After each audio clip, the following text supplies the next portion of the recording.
আসসালামু আলাইকুম আপু। না বলে কই গেছিস হ্যাঁ? কি করছেন আপনি? অনেক বলতে বলো কই গেছিস? একটু থামান, একটু আমি সবকিছু বলছি।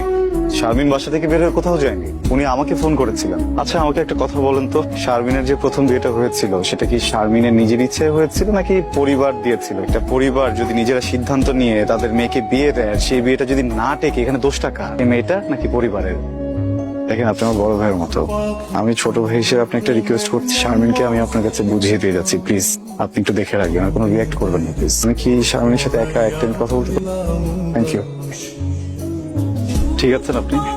লাস্ট একটা রিকোয়েস্ট করবো, আমি এখান থেকে চলে যাওয়ার পরে আপনি ভিতরেই যে ওনারা যাই বলুক একদম উত্তেজিত হবেন না, সাবধানে যান। ধরো তোমার মেয়ে তার লাইফে যদি এমন কিছু করতো তখন তোমার ডিসিশন কি হতো? সেমটা।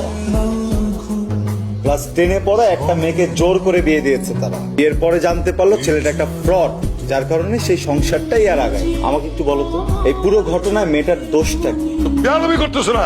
Please don't talk. বাবা আমি বেয়াদবি করতেছি না।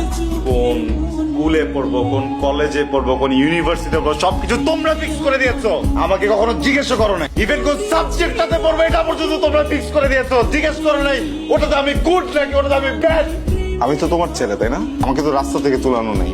আমার ইমোশন, আমার ভালো লাগা, আমার খারাপ লাগা কিচ্ছুতে কিছুই যায় আসে নাই তোমার কখনো। বাবা আমি সব সময় চুপ ছিলাম, তুমি কি ভেবেছো আমি কথা বলতে পারি না? কেন করছো বাবা এরকম?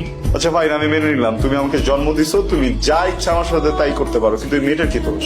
মেয়েটার সাথে, মেয়েটার ফ্যামিলির সাথে এরকম কেন করলা বাবা? তো একটা বার একটু ভেবে দেখো। বেরিয়ে যা আমার চোখের সামনে থেকে, বেরিয়ে যা। থাম না তুই। কেন কথা বলতেছো? তোমার চোখের সামনে তোমার স্বামী আমার লাইফটা শেষ করে ফেলছে, কখনো তো কথা বলো নাই। চুপ।